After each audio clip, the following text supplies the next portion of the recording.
നമസ്കാരം. പ്രവാസി മലയാളിയിലേക്ക് സ്വാഗതം. ഗൾഫ് രാഷ്ട്രങ്ങളിൽ പ്രവാസികൾ സുരക്ഷിതരാണോ, പ്രത്യേകിച്ച് യുവതികൾ?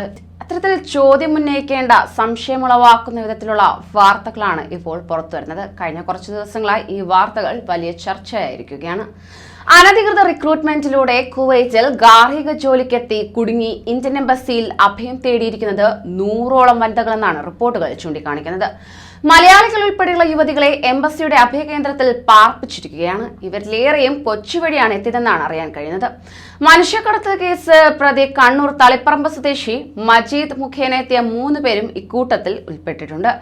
മറ്റുള്ളവർ വ്യത്യസ്ത ഏജന്റുമാർ മുഖേന എത്തിയവരാണെന്നാണ് അറിയാൻ കഴിയുന്നത്. കുടുംബത്തിലെ പട്ടിണി അകറ്റാൻ കയറി വന്നവരിൽ സ്കൂൾ അധ്യാപകർ വരെയുണ്ടെന്നും അറിയിപ്പുണ്ട്.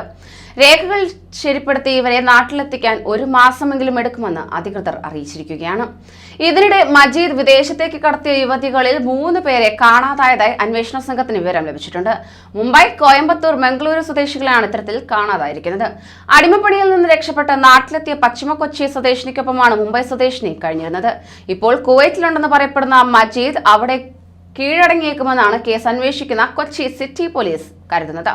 മുൻകൂർ ജാമ്യത്തിനായി മജീദ് ശ്രമം നടത്തുന്നുണ്ടെന്നാണ് ലഭ്യമാകുന്ന വിവരം. എന്നാൽ ഇത്തരത്തിൽ അകപ്പെട്ടു പോയ ഒരു യുവതിയുടെ അനുഭവം ഏറെ ഞെട്ടിക്കുന്നതായിരുന്നു. ആശുപത്രിയിലെ ശുചീകരണ തൊഴിൽ വാഗ്ദാനം ചെയ്താണ് യുവതിയെ കുവൈറ്റിലെത്തിച്ചത്. അവിടെ കരാറടിസ്ഥാനത്തിൽ വിവിധ സ്ഥാപനങ്ങളിൽ മാറി ജോലി ചെയ്യാൻ നിർബന്ധിതമായി.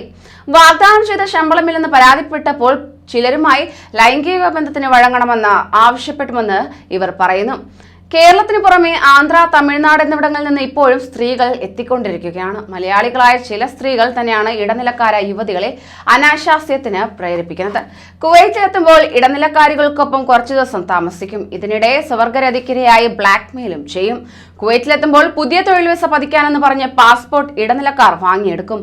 പിന്നീട് ഇവർ പറയുന്നതനുസരിച്ചില്ലെങ്കിൽ യാത്രാരേഖകളില്ലാതെ തങ്ങുന്നുവെന്ന് ജയിലിലാക്കുമെന്നും ഭീഷണിപ്പെടുത്തും. എമിഗ്രേഷനിലെ ഏതെങ്കിലും ഉദ്യോഗസ്ഥർ മനുഷ്യക്കടത്ത് സംഘത്തെ സഹായിക്കുന്നുണ്ടോ എന്നത് അന്വേഷിച്ചു വരികയാണ് അധികൃതർ. കുവൈറ്റിൽ ഇരകളാക്കപ്പെട്ടവരിൽ ഏറെ പേരും നെടുമ്പാശ്ശേരി വഴി എത്തിയവരാണ്. കുവൈറ്റിലേക്ക് 6 മാസത്തിനിടെ നെടുമ്പാശ്ശേരിയിൽ നിന്ന് വിസിറ്റിംഗ് വിസയിൽ കടന്ന ശേഷം കാലാവധി കഴിഞ്ഞും തിരികെ എത്താത്തവർ ആരൊക്കെയാണെന്ന് പരിശോധിച്ചു വരികയാണ് അധികൃതർ. കുവൈറ്റിൽ തട്ടിപ്പിനിരകളായവരിൽ 7 പേരെ അന്വേഷണ സംഘം തിരിച്ചറിഞ്ഞിട്ടുണ്ട്.